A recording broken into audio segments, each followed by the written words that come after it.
Bonjour à tous. Il y a tout juste un an, le monde entier découvrait les premières images de l'invasion de l'Ukraine par les forces russes. Un an de guerre, de souffrance et de résistance aussi. Depuis 12 mois, les combats n'ont jamais cessé. Le pays vit au rythme des attaques russes, mais l'armée et le peuple ukrainien continuent de résister. Alors pour que la mobilisation ne faiblisse pas après un an de conflit, nous avons réuni dans cette émission spéciale des invités exceptionnels. Je vous propose tout d'abord de rencontrer la première dame ukrainienne, Olena Zelenska, qui nous a accordé un entretien lors de son passage à Paris en décembre dernier. La première dame venait lancer sa fondation aux côtés de Brigitte Macron. Et puis nous écouterons ensuite deux de nos plus grandes stars de cinéma qui ont décidé d'apporter leur soutien à l'Ukraine. Alain Delon et Catherine Deneuve ont souhaité s'engager en interprétant pour nous des textes des deux plus grands poètes ukrainiens, Taras Shevchenko et Lesia Ukraïnka. Et puis, à la fin de cette émission, vous revivrez l'incroyable rencontre entre Alain Delon et le président ukrainien Volodymyr Zelensky en duplex sur ce même plateau à l'automne dernier. Avant d'être président d'un pays en guerre, Volodymyr Zelensky a débuté comme acteur et l'échange, vous le verrez, avait été riche en émotions. Mais tout de suite, je vous propose de retrouver la première dame ukrainienne, Olena Zelenska. Nous l'avons rencontrée au Centre culturel ukrainien Avenue de Messine à Paris, qui a également été l'ancien hôtel particulier d'Alain Delon. Regardez. Bonjour madame, merci d'être avec nous. Comment allez-vous? Comment s'est passé votre voyage tout d'abord? Je vous remercie de votre question. Le voyage était plus long que nous y attendions, car aujourd'hui, la logistique, le lien avec l'Ukraine est extrêmement compliqué. Tout d'abord, nous allons en Pologne, ensuite nous pouvons prendre l'avion et malheureusement, en Pologne, il y a eu beaucoup de neige et cela nous a retardés. Donc merci de nous accueillir ici, chez vous, Madame Zelenska. Nous sommes au Centre culturel ukrainien de Paris. Nous sommes en Ukraine ici, au fond. Je suis ravie d'entendre ces paroles et ça me fait plaisir aussi de constater que c'est la première fois que je suis dans le Centre culturel ukrainien. Je voudrais regarder ensuite l'exposition des caricatures dédiées à la guerre qui se déroule en ce moment dans ce lieu. Mais cela me fait très plaisir d'être là puisque je connais l'histoire de cette maison qui appartenait autrefois à Alain Delon et ce genre de coïncidence ne peut pas être le fruit d'un hasard. Je pense que c'est un destin. Vous êtes à Paris pour une visite officielle. Vous allez rencontrer les autorités françaises et vous allez lancer votre fondation avec Madame Brigitte Macron. Quelles sont les actions, notamment vis-à-vis des enfants et des hôpitaux, que vous allez faire en commun avec Madame Macron? La Fondation a trois axes d'action liés tout d'abord avec la médecine, ensuite l'éducation et l'aide humanitaire à la population. Malheureusement, l'Ukraine traverse actuellement la période la plus difficile, probablement l'hiver le plus dur de son histoire, en particulier dans les régions qui viennent d'être déoccupées, où la situation la plus dure est liée au chauffage. Nous avons peur que beaucoup de gens soient morts de froid et ils ont besoin d'aide. C'est un des axes de travail de notre fondation. Si on devait parler de l'éducation, nous devons restaurer les écoles, car près de 1000 écoles ont été endommagées. 300 voire plus, puisque les statistiques changent constamment. Plus de 300 écoles ont été détruites complètement et afin que la société puisse se développer, il faut éduquer les enfants. C'est le deuxième axe de notre travail et nous essayons également de restaurer le processus éducatif en adaptant l'enseignement en ligne. Nous essayons d'obtenir les notebooks, les ordinateurs portables et d'autres gadgets pour permettre aux enseignants et aux élèves de suivre. La sphère médicale, c'est tout d'abord la restauration des hôpitaux. Et ma mission lors de cette visite est de trouver un moyen de restaurer un hôpital qui se trouve dans la ville d'Izum. La ville a été déoccupée il y a un mois et l'hôpital, qui est l'hôpital central de cette région, qui avant cette invasion de masse était ouverte pour 140 000 patients. Cet hôpital est en ruine. Je peux vous raconter ce qui lui est arrivé, comment les occupants l'ont détruit, mais les médecins sont restés. Et parfois, ce sont vraiment des histoires héroïques, des personnes qui ont tenu et qui ont tenu cette ville à bout de bras, et c'est justement sauver cet hôpital, sauver les gens qui y travaillent, sauver ceux qui doivent pouvoir y recevoir les soins médicaux. C'est l'objectif de mon voyage et j'espère qu'ensemble avec Madame Macron, nous réussirons à attirer l'attention sur cet événement. La Fondation de France rencontre avec des grands capitaux, grandes fortunes, et c'est leur aide que j'espère obtenir. Est-ce que vous aviez pensé, avant la guerre, faire cette fondation, et est-ce que c'est une réflexion que vous aviez mûrie avec le président Zelensky, le lancement de cette fondation?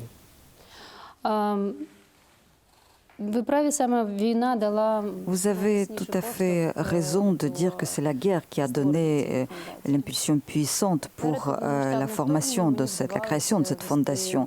Avant cette invasion à grande échelle, je parvenais à mener mes œuvres humanitaires sans créer une fondation. J'y ai pensé déjà, mais j'avais suffisamment d'énergie et de capacité pour ne pas créer, donc à ne pas avoir besoin de cet instrument.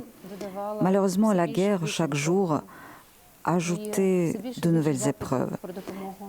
Il y a de plus en plus de demandes d'aide qui nous parvenaient et continuent à nous parvenir, qui viennent de la part des personnes civiles, et les problèmes augmentent chaque jour. Et en même temps, en me rendant à l'étranger, je recevais les demandes de ceux qui souhaitaient aider l'Ukraine. Comment pouvons-nous aider? Comment pouvons-nous transmettre les fonds ou l'aide humanitaire? Est-ce qu'on peut le faire par votre biais? Nous avons confiance en vous. Nous voulons que vous soyez notre intermédiaire. Et c'est là que j'ai ressenti que ce puzzle était en train de se reconstituer. Il y a des gens qui ont des besoins, il y a des gens qui sont capables de satisfaire ces besoins, et je peux devenir une sorte de courroie de transmission entre les deux. C'est une aide qu'on appelle people to people, et je suis persuadée que je dois faire tout mon possible pour utiliser à la fois le potentiel étranger, donc à l'intérieur de l'Ukraine. Malheureusement, l'économie ukrainienne est actuellement dans une situation extrêmement tendue et nous ne sommes pas en mesure de répondre à tous les défis. Nous avons besoin d'aide et j'espère avoir trouvé la possibilité d'apporter cette aide. Est-ce que vous avez l'intention d'associer des personnalités françaises reconnues qui pourraient venir aider votre fondation, aider à faire connaître ses causes? J'espère beaucoup et je compte sur leur aide. Demain, je rencontrerai Madame Macron et j'espère que nous pourrons essayer de venir en aide à l'Ukraine ensemble. Je compte également sur ses conseils dans ce domaine qui je devrais voir pour impliquer le maximum de personnes qui seraient en mesure et désireux d'aider l'Ukraine. Bien évidemment, nous avons besoin de réactions, d'aide, des personnes influentes, importantes, qui attirent l'attention de la société, et c'est leur plus grande force. Nous avons deux grands acteurs français, acteurs-actrices français qui se sont mobilisés pour l'Ukraine. Alain Delon, qui a d'ailleurs eu le plaisir de rencontrer par satellite votre mari, le président Zelensky. Je vous propose que nous regardions ensemble Alain Delon en train de réciter, de lire un poème de votre grand auteur, Victor Hugo ukrainien, Taras Shevchenko.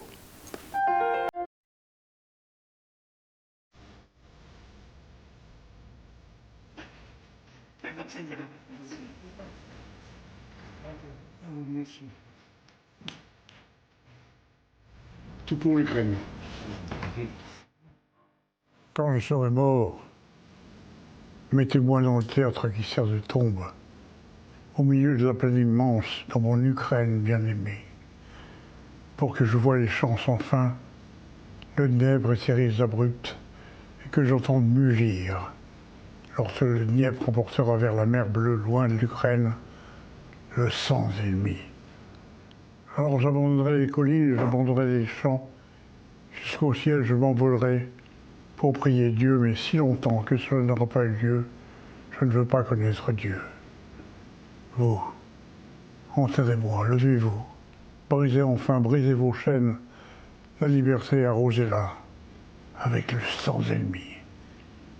Plus tard, dans la grande famille, la famille libre et nouvelle, n'oubliez pas de m'évoquer avec des mots doux et paisibles.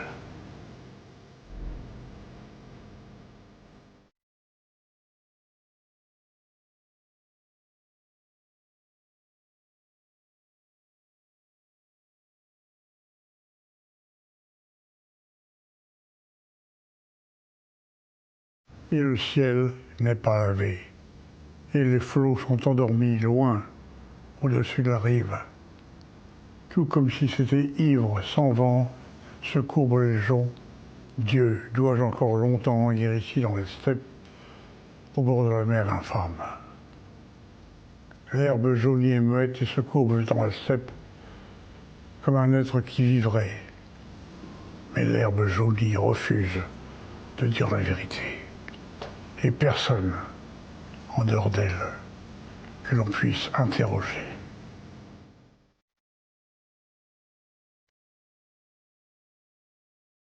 La vérité régnera-t-elle en ce monde, parmi les hommes? Il faut que cela soit, sinon, le soleil arrêtant sa course, brûlera la terre souillée.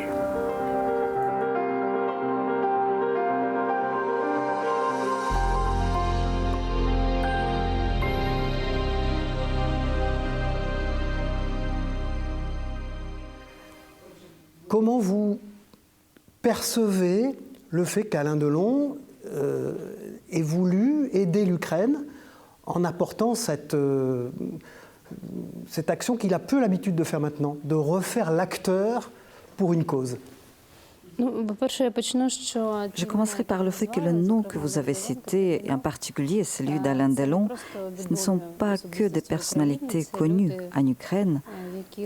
Ce sont des gens qui sont non seulement connus et aimés par des générations d'Ukrainiens.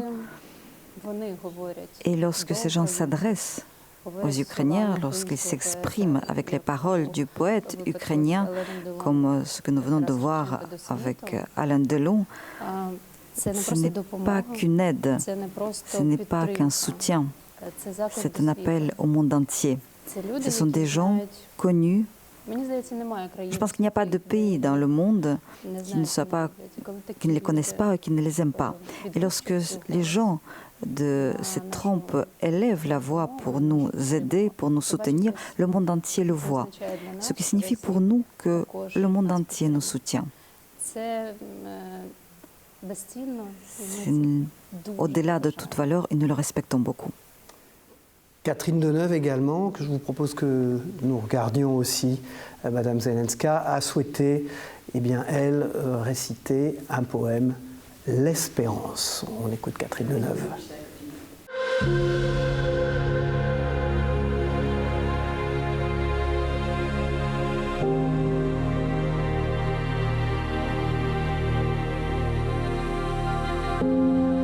Bonjour Catherine Deneuve, merci d'être avec nous sur ce plateau. Vous allez réciter dans un instant un poème de Lesia Ukrainka, qui est la grande poétesse disparue le 19 juillet 1913, icône de la littérature ukrainienne.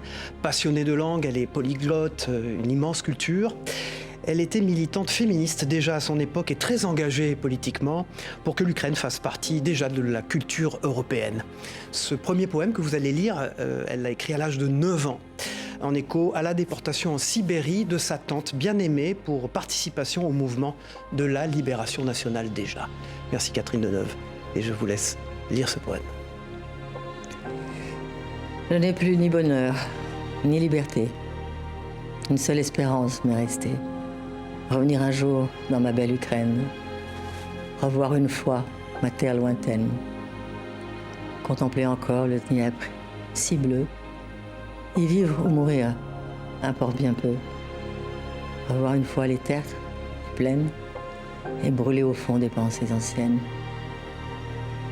Je n'ai plus ni bonheur, ni liberté. Une seule espérance m'est restée. Merci Catherine Deneuve pour cette expression et pour avoir récité ce poème L'Espérance de Lesia Ukraïnka. Merci à vous tous et toutes. Oui. Catherine Deneuve est-elle connue aussi en Ukraine? Est-elle une actrice qui compte? Est-ce que ce genre d'aide de ces personnalités françaises peuvent aider, y compris votre fondation, à faire reconnaître son action? Incontestablement. Il s'agit d'une étoile planétaire. Il me semble qu'il s'agit d'une personne connue et adorée en Ukraine. Et si je parviens à avoir un contact personnel avec elle et d'avoir son aide et son soutien, je serai bien évidemment très heureuse. Quel message vous pourriez délivrer aux Français qui vous regardent, qui ont une grande amitié, qui ont prouvé tout au long de cette guerre leur soutien à l'Ukraine, les Français, dans leur grande majorité? Quel message vous pourriez leur délivrer pour qu'ils continuent de vous aider? Parce qu'au fond, le danger n'est-il pas que les soutiens que vous avez un jour, par lassitude, parce que la guerre durera, se fassent moins forts? Je commencerai d'abord par les mots de remerciement, car dès les premiers jours, nous ressentons cette aide et ce soutien de l'ensemble du peuple français, pas seulement de l'établissement politique, mais de tous les Français.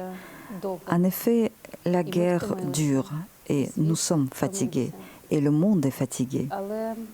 Mais je voudrais rappeler que lorsque la Russie lance les roquettes et les bombes contre nous, elle terrorise le reste du monde économiquement. Et c'est la même terreur, mais par d'autres moyens. Et nous devons décider aujourd'hui si nous allons nous rendre face à cette force et cette agressivité, ou est-ce que nous allons défendre la vérité, la liberté d'expression, la liberté de choix, la liberté d'aimer. Les Français se sont toujours différenciés par leur désir de liberté et par leur cœur ardent. Et je considère que ce cœur n'a pas ralenti. Car aujourd'hui, c'est une question de justice. Et je suis persuadée que lorsque nous gagnerons, ce sera notre victoire commune et nous devons y parvenir ensemble. Votre mari, le président Zelensky, m'a dit à Kiev il y a quelques semaines que dans l'art de la guerre, il y avait l'art de la communication. Est-ce que la littérature, on a parlé il y a un instant d'Alain Delon, de Catherine Deneuve, est-ce que la littérature, elle aussi, peut aider à supporter la guerre d'abord et ensuite à faire connaître mieux une culture, un peuple? Nous voyons aujourd'hui qu'il existe non seulement le front chaud, mais il y a également le front culturel. Et nous l'avons compris dès les premiers jours de cette invasion, lorsque nous avons vu comment ont été détruits nos musées, comme le musée Maria Promachenko à Ivankiv, ou bien la maison de Grigori Skovoroda dans la région de Kharkiv. C'était des anciens bâtiments autour desquels il n'y a aucun site militaire. Ce qui signifie que les Russes tuent intentionnellement la culture ukrainienne, car la culture ukrainienne, c'est sommes-nous.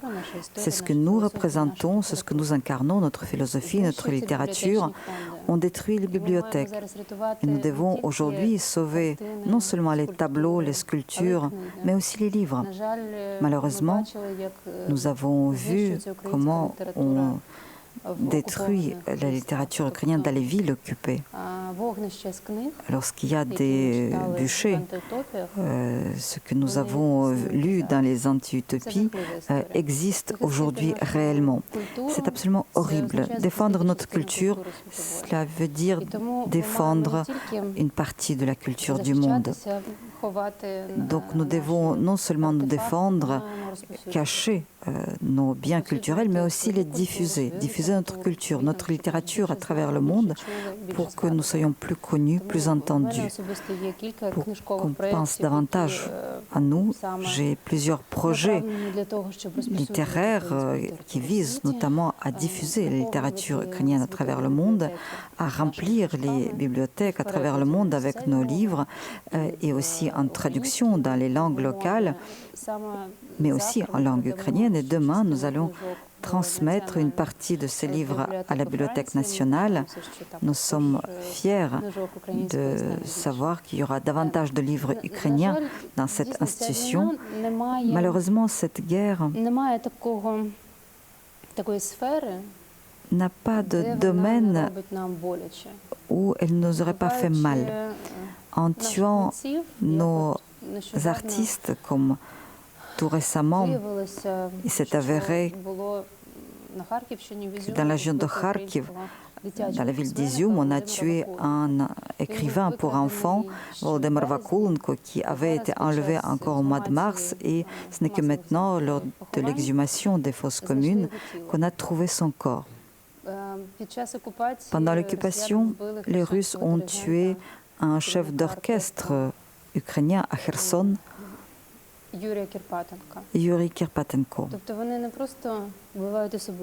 Ils ne tuent pas seulement les individus, ils veulent nous tuer de l'intérieur, que nous perdions l'espoir. Et nous ne le laisserons pas faire. Il y a aujourd'hui des milliers d'expositions, des concerts ukrainiens à travers le monde et nous continuerons. Plus on nous connaîtra, plus nous aurons de chances de survivre. Alors nous sommes, je le disais, au Centre culturel ukrainien, en terre ukrainienne ici. Et je vous annonce que les SIA Ukrainia va être édité en France pour la première fois, suite donc, et grâce à la fois à Catherine Deneuve, mais également grâce à l'ambassadeur ici d'Ukraine en France, qui est extrêmement proche des artistes, Vadim Omelchenko, et qui a permis que les SIA Ukrainia soit édité en français, ce qui sera la première fois. Donc je voulais saluer ça devant la Première Dame et remercier l'ambassadeur d'Ukraine à Paris de cela aussi. C'est formidable. Est-ce que vous aviez imaginé, Madame Zelenska, ce destin? Est-ce que vous aviez imaginé ce qui allait vous arriver? Et est-ce que ce rôle de Première Dame d'Ukraine s'est profondément transformé quand la guerre est arrivée? Il me semble que la guerre a tout changé. Non seulement dans ma vie, mais dans le destin de tous les Ukrainiens. Personne ne s'attendait à de tels changements, que notre monde change autant, que nous devrions traverser ces épreuves. Et évidemment, lorsqu'on se trouve dans une situation où il faut lutter, eh bien, on change. Et j'espère de tout cœur que mon activité en tant que Première Dame pendant la guerre dans mon pays est efficace et je fais tout ce qui est à mon pouvoir pour la rendre encore plus efficace. Je n'ai jamais pensé avoir à remplir les tâches que la vie m'assigne aujourd'hui, mais je suis persuadée que plus la tâche est difficile, mieux nous devrons être pour les traverser. Et j'espère sincèrement que tout cela prendra fin et que nous pourrons nous en souvenir et nous demander ce qui a changé. Nous pourrons nous arrêter, tirer des conclusions, mais pour l'instant, moi, comme tout le monde, nous sommes dans un sentiment constant d'adrénaline. Nous ne nous arrêtons pas. C'est un marathon dont nous ne connaissons pas la fin. Et nous n'avons pas la possibilité de mesurer nos forces. Donc, il est question d'endurance. Je sais que je peux encore courir. J'espère beaucoup ne pas être la dernière à la ligne d'arrivée.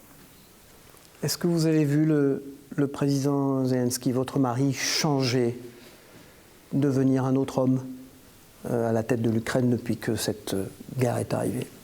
Je ne peux pas dire s'il a changé. On me pose souvent cette question, peut-être un petit peu différemment. Est-ce que vous attendiez à ce qu'il s'avère comme il s'est avéré? Moi, j'ai toujours su qu'il était comme ça. Probablement, il a changé comme nous tous, comme tous les Ukrainiens, car c'est la situation qui l'exige. Mais je sais qu'il a des forces, qu'il a des possibilités, qu'il a l'énergie et qu'il a l'obstination pour conduire le pays derrière lui. Et il a la confiance de son peuple, justement parce qu'il est à ses côtés. Est-ce que vous sentez qu'une grande partie du monde est derrière vous? Et est-ce que ça vous fait quelque chose? Nous le ressentons. En toute honnêteté, nous le ressentons en Ukraine. Nous discutons avec le monde, nous sommes ouverts, nous faisons partie de la société européenne, ce que ne peut pas dire de la Russie. Nous avons des sources d'informations ouvertes, nous voyons tout, nous lisons tout, nous ressentons tout. Il n'y a jamais eu autant de journalistes étrangers en Ukraine comme maintenant. Nous sommes conscients que c'est lié à la guerre, à la situation qu'il faut éclairer, mais il ne reste pas moins vrai qu'on nous connaît mieux maintenant. Pendant des voyages à l'étranger, je rencontre beaucoup de gens et je peux vous dire que partout on soutient l'Ukraine. Je ne ressens pas, là où je me suis rendue en tout cas, et c'est déjà un grand nombre de pays, j'ai toujours senti cette aide et ce soutien. Et nous sommes reconnaissants et je suis persuadée aussi que l'Ukraine peut donner beaucoup à l'Europe. Nous traversons les épreuves qui nous donnent une expérience unique et nous sommes prêts à partager cette expérience, notre énergie et notre inspiration avec le monde entier. Est-ce que, une fois que cette guerre sera finie, espérons qu'une conférence de la paix aura lieu, vous imaginerez de pouvoir redialoguer avec les Russes? Est-ce que c'est quelque chose que vous arrivez à intégrer aujourd'hui? Qu'un jour, il faudra que vous puissiez reparler, peut-être vous rendre vous-même un jour dans ce pays? C'est une question trop politique. Je pense que vous devriez plutôt le poser au président Zelensky. Ce n'est pas mon domaine d'expérience. La société ukrainienne, pour l'instant, rêve de la victoire. Après, on ne peut rien prévoir. Malheureusement, les agresseurs nous ont pris sans doute la chose la plus précieuse dans la vie, c'est le fait de prévoir, de planifier, de construire ses rêves et d'essayer de les atteindre. Nous voulons restaurer ce droit, d'avoir de nouveau cette possibilité et de réfléchir à tout ce qui viendra. Un dernier mot pour les Français qui nous regardent. Qu'est-ce que vous souhaitez que les relations franco-ukrainiennes deviennent à la suite de votre visite à Paris? Il me semble que nous sommes sur la bonne voie. Nos relations ont toujours été amicales, agréables. Nous avons toujours respecté l'un l'autre. Et je suis persuadée qu'aujourd'hui, ces rapports ne font que se renforcer. Je veux que ce processus se poursuive, que nous apprenions davantage les uns sur les autres et que nous nous respections et nous aimions davantage. Je suis persuadée que c'est sur les relations humaines que reposent les liens entre les pays. Les rapports humains entre deux pays sont formidables, donc continuons à rester ensemble. Merci Madame Zelenska de nous avoir reçus ici, chez vous, à la représentation culturelle ukrainienne à Paris pour cet entretien exceptionnel. Et bien sûr, nous sommes avec vous de tout cœur. Merci beaucoup. La première dame ukrainienne est restée 3 jours en visite officielle à Paris, une occasion de lancer sa fondation lors d'une grande soirée organisée salle Pleyel. Olena Zelenska a reçu le soutien de Brigitte Macron, qui est venue promouvoir l'action humanitaire de son homologue et rappeler cette amitié particulière qui les rapproche. La fondation d'Olena Zelenska était venue récolter des fonds pour financer notamment la reconstruction de l'hôpital d'Izoum. 2000 personnalités étaient présentes. Salle Pleyel et le réalisateur Michel Hazanavicius a déjà versé 120 000 € à la fondation, après avoir vendu bien sûr des objets de cinéma aux enchères. Une soirée qui s'est terminée par l'incroyable concert des Duck Daughters, un groupe de cabaret punk de 7 filles qui portent la voix de l'Ukraine dans le monde entier. Regardez ces images.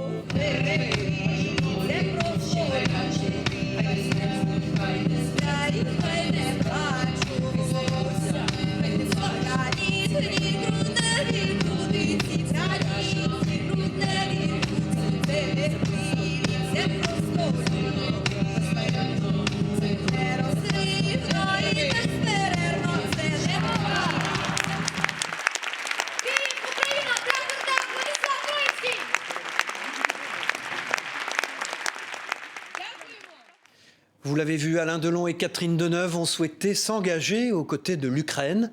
Mais Alain Delon a tenu aussi à apporter directement son soutien au président Volodymyr Zelensky dans un échange par écran interposé que je vous propose de revivre. Le président ukrainien avait tout de suite accepté de dialoguer avec la star française. C'était l'automne dernier. Il faut dire que Volodymyr Zelensky, qui est aussi un ancien acteur, est aussi un grand admirateur d'Alain Delon. Et vous allez le voir, c'était sur ce plateau, les deux acteurs avaient beaucoup de choses à se dire. Regardez. Bonjour. Bonjour. Vous êtes très sympathique, je suis très heureux de vous voir et très heureux d'être en face de vous. On a souvent dit qu'on était, vous et moi, des frères d'armes, qu'on a commencé comme acteurs. Alors, je suis d'accord, on a peut-être commencé comme acteur, tout ce que c'est que moi, je ne suis plus acteur et vous êtes président. Alors, c'est quand même une nuance. Merci. Merci de recevoir un ancien acteur. Я чую вас, на жаль, чую погано. Il a une plus belle fin de carrière que la mienne, il est président, je suis rien du tout. Я ніколи не був таким геніальним. Je n'ai jamais été un acteur aussi génial que vous. Je ne serai jamais un président aussi génial que vous. Aussi méritant que vous, jamais. Non, non, croyez-moi, nous vous aimons beaucoup, nous vous respectons. Et pour moi, vous avez toujours été, vous êtes toujours une autorité et un immense acteur. Nous connaissons vos films, ces films sont cités, bien que ce soit les films en langue française. Nous vous avons entendu aussi bien en traduction qu'en original, mais Alain Delon, c'est un immense acteur. Et la France, je suis certain est fière de son acteur. Vous voyez, je suis devenu président et maintenant j'ai la possibilité de parler à Alain Delon lui-même. Très heureux que vous souteniez l'Ukraine, que vous souteniez nos gens. C'est très important pour nous aujourd'hui. Lorsque les gens célèbrent, s'engagent, ils peuvent réellement aider, car la parole est une arme et parfois frappe plus fort qu'une arme réelle sur un champ de bataille. Par conséquent, le soutien des gens comme vous est très important pour nous et je vous en remercie infiniment. Mais je vous en prie, c'est tout à fait normal, c'est le minimum que je puisse faire, parce que je pouvais faire plus que ça, je ferai plus que ça. Parce que vous ne méritez pas tout ce que vous vivez, et vous ne méritez pas ce que vit l'Ukraine en ce moment et ce que vit votre peuple. Да, абсолютно. Oui, absolument. Ви знаєте, що без людей не Vous відбувається savez нічого. І que зло rien ne це se йде passe sans les gens. від людей. Le mal vient І aussi те, des gens. що роблять російські Et ce війська que на font нашій les troupes землі, russes як sur вони notre sol, знущаються, la катують, façon dont вони ils se ж навіть поза comportent, правилами torturent, війни ça діють. dépasse les règles de la guerre. Просто цивільне населення La просто population civile, І ce sont juste des виглядає enfants дуже страшно. inoffensifs. От, Et nous sommes чим parfaitement якраз conscients, кіно vous et moi, відрізняється від quelle est la différence entre le cinéma et la tragédie que nous vivons aujourd'hui. Car au cinéma, même la tragédie 2 години, і це dure закінчиться. 1 heure et demie, 2 heures et tout cela prend fin. Alors que cette guerre, malheureusement, Що вона nous така avons le довга, sentiment que нескінченна, cette guerre і est infinie. 8 років вже пройшло. Cela fait 8 ans qu'elle dure et presque 6 mois d'une guerre à grande échelle et nous espérons beaucoup qu'elle prendra rapidement fin.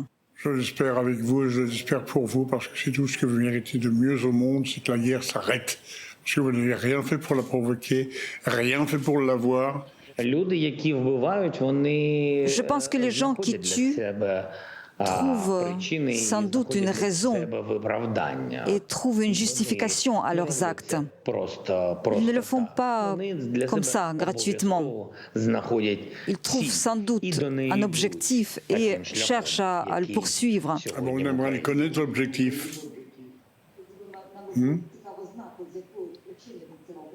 Я думаю, у нього свої причини. Je pense qu'il a ses raisons. амбітні Ses raisons, c'est причини. l'ambition, Неповаги. Він не вважає, що c'est l'irrespect. тут є окрема нація, окремі Il люди. pense sans doute que nous ne sommes pas une nation à part, que nous ne sommes pas des gens différents. Il pense que nous faisons partie його світу. de son monde. І він вважає і Il хоче considère, ou повернення peut-être il a Радянського envie, Союзу. le retour І він de l'Union вважає, що soviétique. це з його Il точки зору considère, en tout cas de справедливо, son point de і vue, цей c'est шлях, juste et і всі, хто стоять на цьому шляху, que tous ceux що qui це l'empêchent просто sur ce chemin, розхідний матеріал. ce n'est que de la chair à canon. Il poursuit son objectif, parfaitement conscient de ce qu'il fait. Il sait parfaitement combien de personnes périssent tous les jours. Il connaît tout jusqu'au moindre détail, mais ça fait partie de son plan. C'est une approche colonialiste à l'égard de notre pays et c'est tout. Oui, mais ce qui est dramatique, c'est ce que je pense, c'est pas forcément la vérité, c'est que c'est le songe d'un homme, c'est pas d'un pays ou d'une nation, c'est le rêve d'un seul homme. Vous savez ça quand même. Il a obligé l'ensemble de sa nation, ou la majeure partie de cette nation, à y croire. Je souffre pour vous, je trouve ça lamentable, inimaginable. Je suis vraiment avec vous. Я вам дуже вдячний. Je vous remercie infiniment. Ça nous est vraiment nécessaire. Il est important pour nous aujourd'hui d'entendre une voix et une épaule, une main de quelqu'un de votre trempe. Monsieur le Président, je ne suis pas la seule voix au monde qui pense que c'est monstrueux. Ви не єдиний, і слава Богу. Vous n'êtes pas le seul, Dieu merci, c'est vrai. І слава Богу, Je vous що remercie beaucoup. є багато Et Dieu людей. merci, il y a d'autres personnes qui s'engagent et qui soutiennent l'Ukraine. І якщо буде у вас Non, remerciez pas, c'est tout à fait normal. J'aurai 50 ans de plus, je m'engagerai dans l'armée ukrainienne. я вас 50 ans de moins. Ну, тим не менш, Néanmoins, якщо буде шанс, я вас s'il y a une chance, je vous invite de venir dans notre capitale. Venez si vous avez le temps et la possibilité.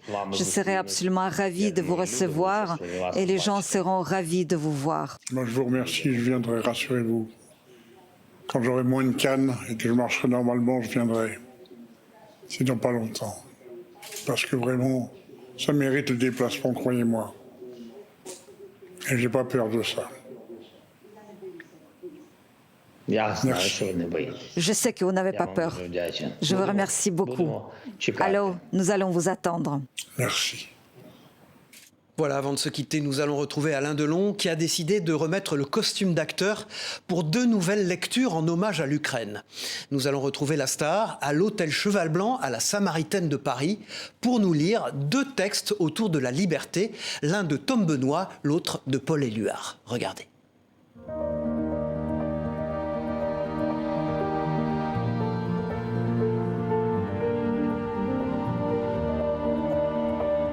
Les initiales de la liberté sont celles de la République, des femmes, des hommes et de tout ce qui a vie. La liberté est capitale de toute nation. Il s'agit d'une révolte gagnée ou d'illusions volées, une propriété acquérable que dans des forces sans cesse renouvelées. La liberté politique ou celle de la conscience, l'exacte connaissance de sa propre captivité. Si les hommes parfois la délaissent, les peuples ne cessent jamais de la défendre.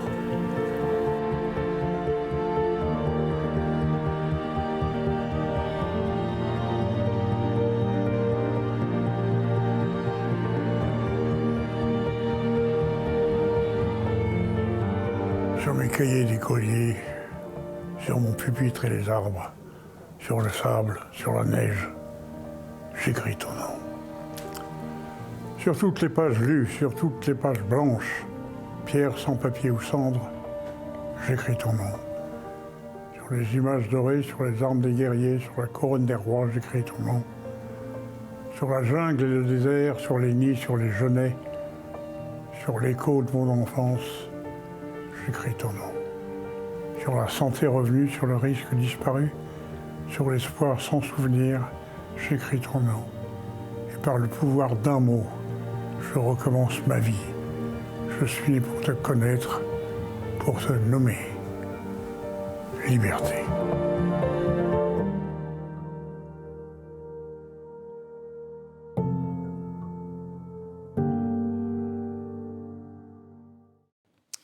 Voilà, cette émission spéciale de Face à l'Ukraine se termine. Nous remercions Madame Olena Zelenska et bien sûr Alain Delon et Catherine Deneuve pour leur engagement, ainsi que l'ambassade d'Ukraine à Paris et son ambassadeur Vadim Omelchenko. À très bientôt sur les antennes de TV5 Monde. Au revoir.